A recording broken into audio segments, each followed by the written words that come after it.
Sadly, the American dream is dead. We don't have victories anymore.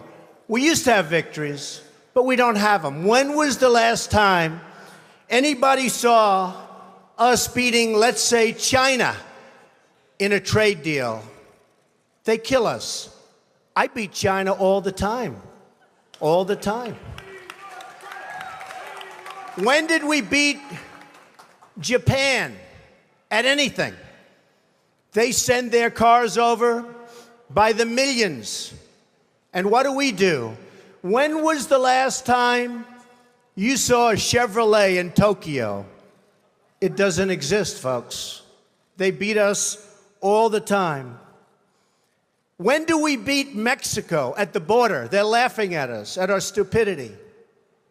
And now they're beating us economically. They are not our friend, believe me. But they're killing us economically.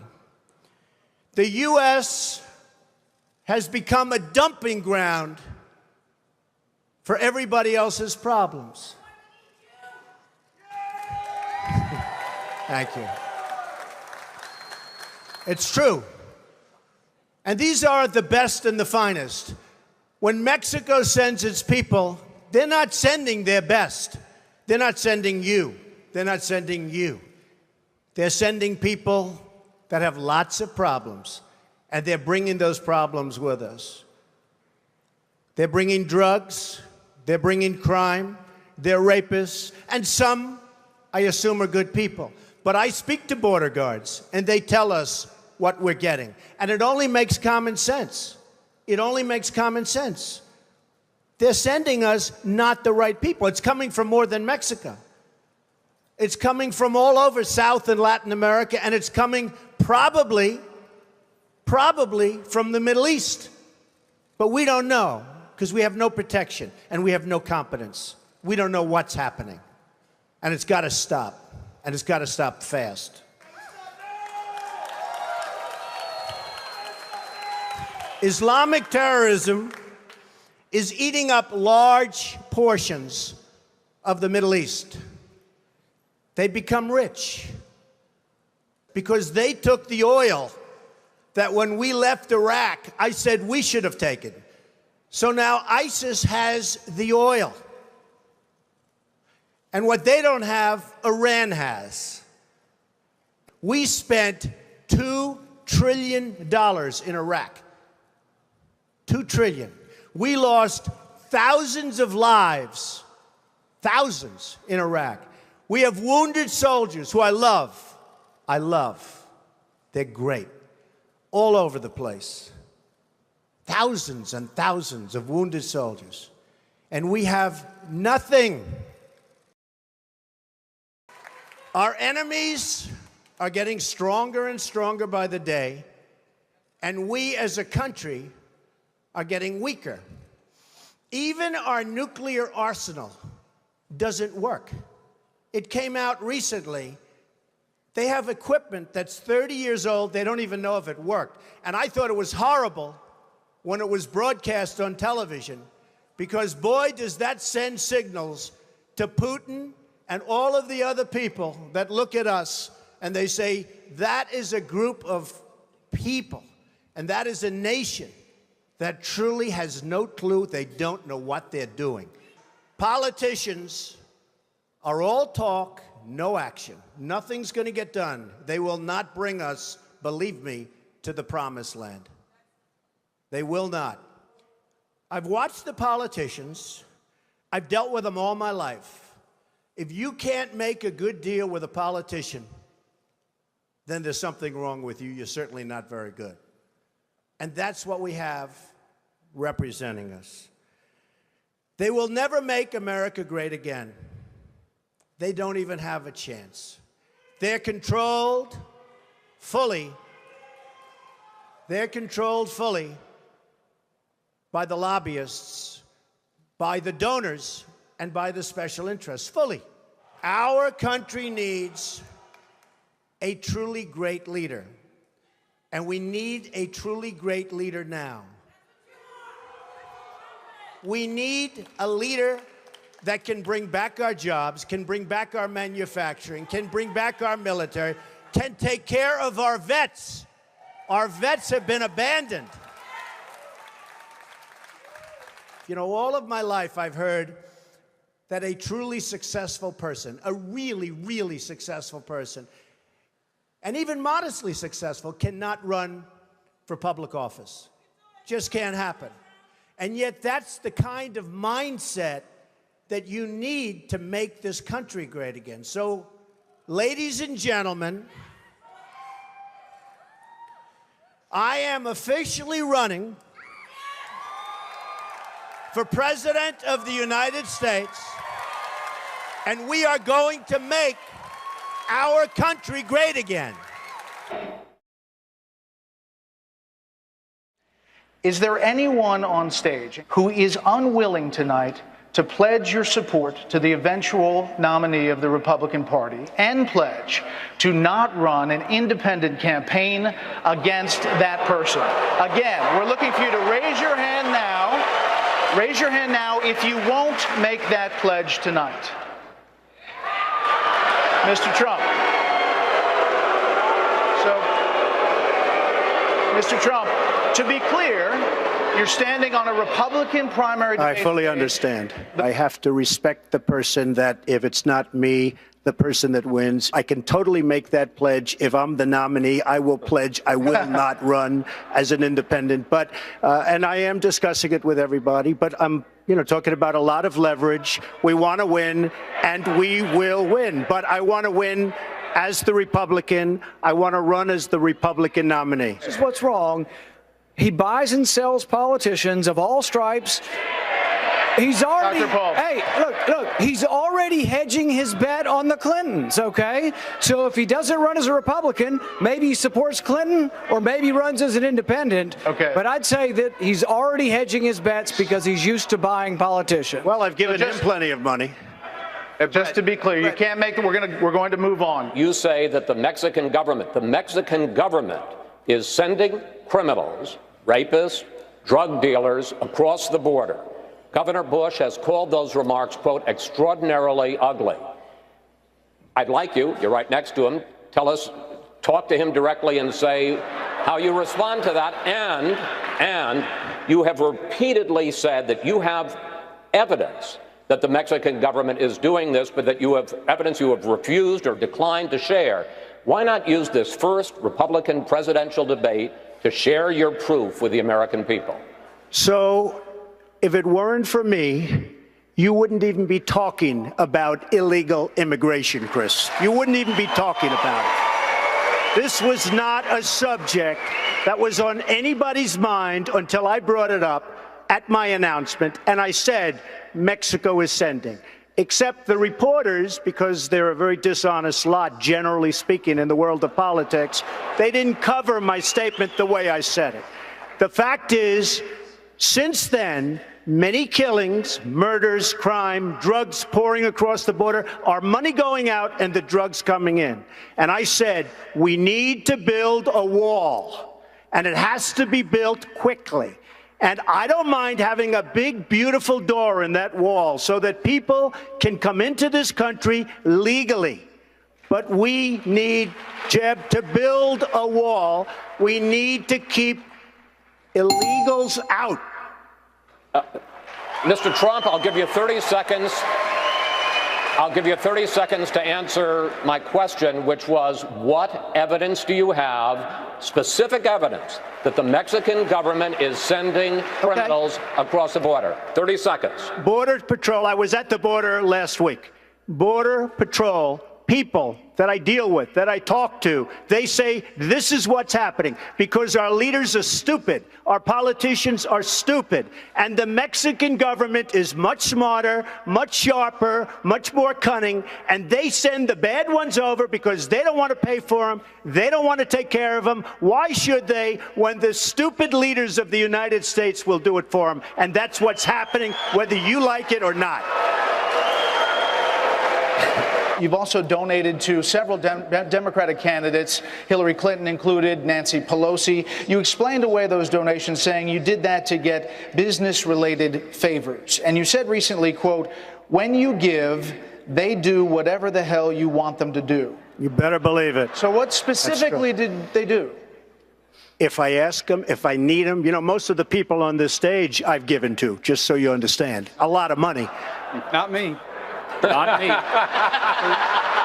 But you're welcome to give me a check, Donald, if you'd like. Many of them. Actually, to be clear, That's he right. supported Not Charlie Crist. Not Mike. Charlie, but I have. Donald, if you end your campaign, I hope you will give to me. Good. Okay. Sounds good. Sounds good to me, Governor.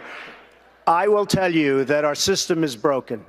I give to many people. Before 2 months ago, I was a businessman. I give to everybody. When they call, I give. And you know what? When I need something from them 2 years later, 3 years later, I call them. They are there for me. So and that's a broken system. So what'd you get from Hillary Clinton and Nancy Pelosi? Well, I'll tell you what. With Hillary Clinton, I said, be at my wedding, and she came to my wedding. You know why? She had no choice because I gave. I don't need anybody's money. It's nice. I don't need anybody's money. I'm using my own money. I'm not using the lobbyists. I'm not using donors. I don't care. I'm really rich. I'll show you that in a second. And by the way, I'm not even saying that in a bragging. That's the kind of mindset, that's the kind of thinking you need for this country. I will be the greatest jobs president that God ever created. I tell you that. I would build a great wall, and nobody builds walls better than me, believe me. And I'll build them very inexpensively. I will build a great, great wall on our southern border, and I will have Mexico pay for that wall. Mark my words. So the Mexican government is not happy with me, to put it mildly. And again, I respect Mexico, but their leaders are too smart for our leaders, because we have stupid leaders, okay?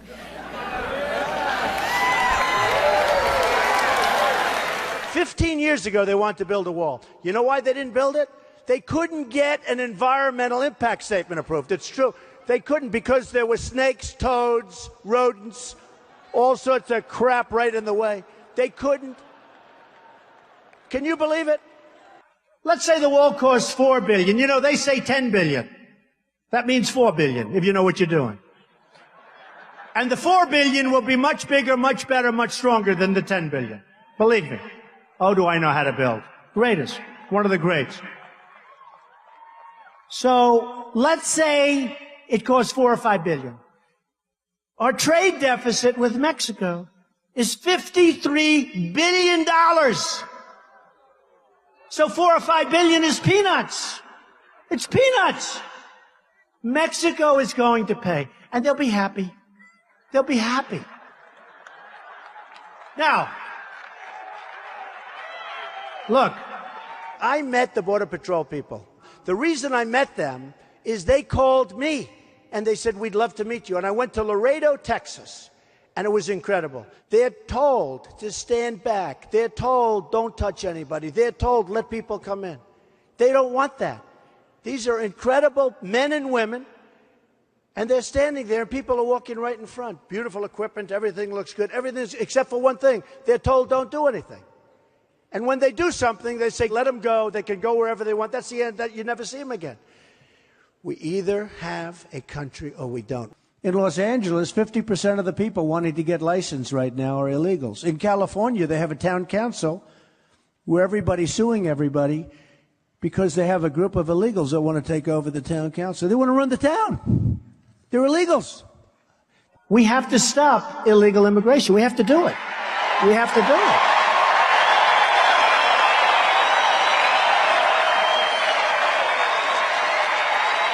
You look at crime in Chicago, you look at crime in so many different places, and you see gangs. Many of these gang members are illegal immigrants. They're rough dudes. They will be out of here so frickin' fast.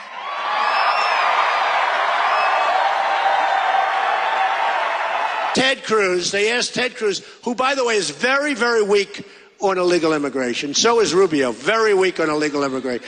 And Bush is so weak that he calls it an act of love. Immigration is an act of love. They come for love. I said, excuse me? Excuse me? You look at the crime, you look at the problems, you look at what's happening even to the economy. If you cross the United States border illegally, you get a job, you get a driver's license, you know that's true. You get food stamps, you get a place to live, you get health care, housing, child benefits, and in many cases, education. You wonder why our country's going to hell. So when these other candidates, let's say Hillary, oh, yeah, Hillary. No. And by the way, the last person she wants to run against is me. Remember 3 weeks ago? Donald Trump is sexist. Oh, did she suffer after that? I brought her husband into the equation, right?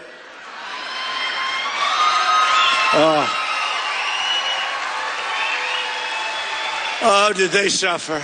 That was a long weekend for them. Hey, I know Hillary very well. I supported Hillary. As a world-class business person, you got to support everybody. You got to get along with everybody. I know these people very well. She suffered, and her people told me the one person she just doesn't want to run against is us. We're going to have so much fun. I hope it's going to be Hillary. No, I hope it's going to be Hillary. Because people are sick and tired of watching what's going on. They're sick and tired with her whole big attitude. And she's playing the woman card up. That's all she has. And I know so many women, they said, I wouldn't vote for her. If you gave me $1 million, I wouldn't vote for her.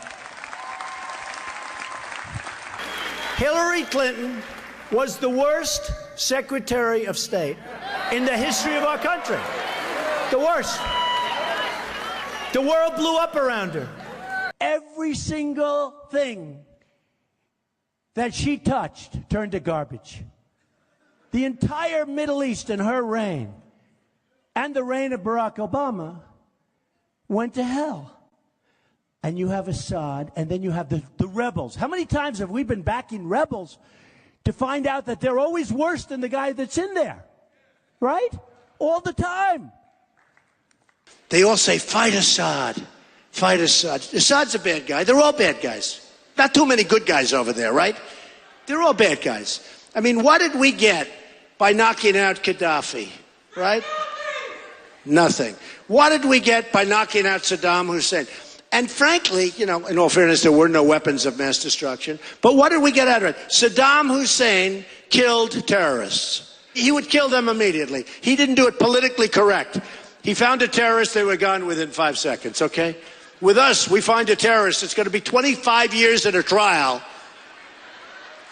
We're backing people. If they win, they'll end up being worse than Assad, and we'll have spent another $1 trillion on them.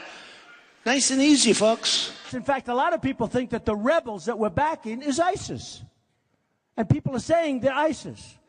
ISIS, worse than Assad. Hey, Saddam Hussein was never as bad as these people.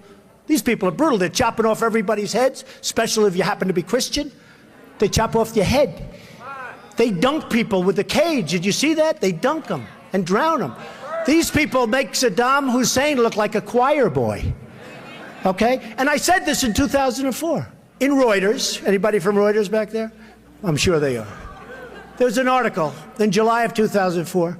Trump said, don't invade Iraq. And a delegation comes to see me from the White House that they'd like to, have me cool. I say, but you're making a mistake. You're going to destabilize the whole Middle East. Because you had Iran and Iraq that always fight, right? Years I read about wars. Iran goes 10 feet this way, then 10 feet. They were the same. They were like twins, same strength. If you do that, you're going to destabilize because you're going to knock the hell out of one and the other one's going to come in and take it over. It's pretty simple. I mean, you don't have to be a total genius to figure this out, even though I am a genius, okay? So you're going to, right? We made a tremendous mistake. We went into Iraq. Shouldn't have happened. Everything you see right now is an offshoot of that decision. That was a very bad decision. Then Obama got out the wrong way. I mean, here's a guy. He announces the date that we're leaving. So the enemy pulls back. What do we have to fight for? They're leaving. We leave 18 months later and they go and look at the mess. I've been saying this for 2-3 years. Don't leave, keep the oil. Because if you don't get it, Iran will get it or somebody else is going to get it. So here's who has it. Iran is taking it and ISIS has it. And ISIS now is building a hotel in Iraq. They're competing with me. Do you believe it? And I said, keep it. And great criticism. Trump said, keep the oil. Well, that's a sovereign country. Isn't that a horrible thing to say? These are stupid people we have leading us. So ISIS, believe me, I would take them out so fast it would be. Have to do it. Have to do it. Somebody criticized me the other day because they asked me what I'd do, and I said, I'm going to bomb the shit out of them. It's true. I don't care. I don't care. They've got to be stopped. But now we have television people. They always go on television, or generals. We have a certain general on television about 2 months ago. And the announcer asks, how do you think we could do about ISIS? Can we win? I don't know. They're very tough. They're very tough. I don't know what we do. Can you imagine General Douglas MacArthur or General George Patton? These are tough killers. Can you imagine? They must have been going nuts. They're spinning in their grave. So if Putin wants to bomb, I say, go ahead. Go ahead. Bomb. I don't know Putin, but he said nice things about me. He said Trump is a genius, and Trump is going to win, and Trump is leading the party. All right, said nice things. Look, you know, I always like a compliment. We all like compliments. Not going to influence me. Believe me, I'm going to do what's right. But he said these things. So the other people said, we want you to disavow what Putin said. First of all, I say this.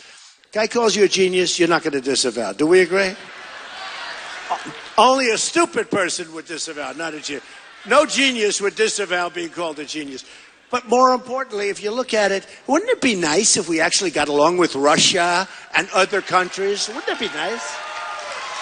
For 20 years, I've heard the worst thing that could happen would be if Russia and China start uniting. We've united them because we did things that were very onerous, because Obama doesn't like Putin, and Putin doesn't respect or like Obama.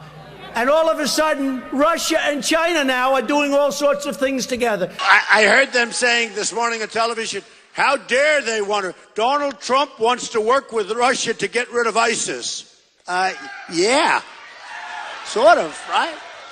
You know, the cost of missiles at $1 million a pop. It would be nice to work with somebody else, let them drop some of their missiles. But they were talking about working with Russia like we have to do it ourselves. Why do we have to do everything ourselves? We're like the policemen of the world. I'm in the real estate business, as many of you have heard. And all the time I get listings. A base is for sale, a naval base, a army base, a marine. They're always, I said, how many bases are there? All the time I'm getting these listings for bases. I said, what are we doing? We are hated throughout the world. What the hell are we doing? We have to rebuild our country. Our bridges are falling down. 60% of our bridges are in danger. I mean, they're in danger. They're in bad shape. Our roadways, our highways, our schools. In Afghanistan, we build a school, they blow it up. We build it again, they blow it up. We build it again. So far, they haven't blown it up, but it's going to blow up.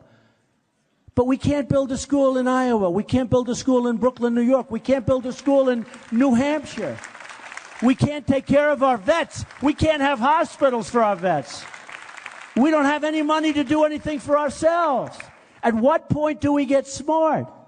We have to take back the heart of our country. We have to do something special. We have to bring back, and let me tell you, in bringing back our military, we have to do something else. We have to take care of our veterans, because our veterans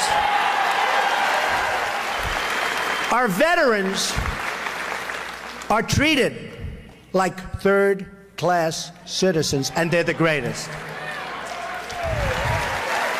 You know, it's a term I haven't heard for years, but I was thinking about it. I really think it applies now more than maybe ever before. And that's the term, the silent majority. Have you all heard that? The silent majority is back, and we're going to take the country back.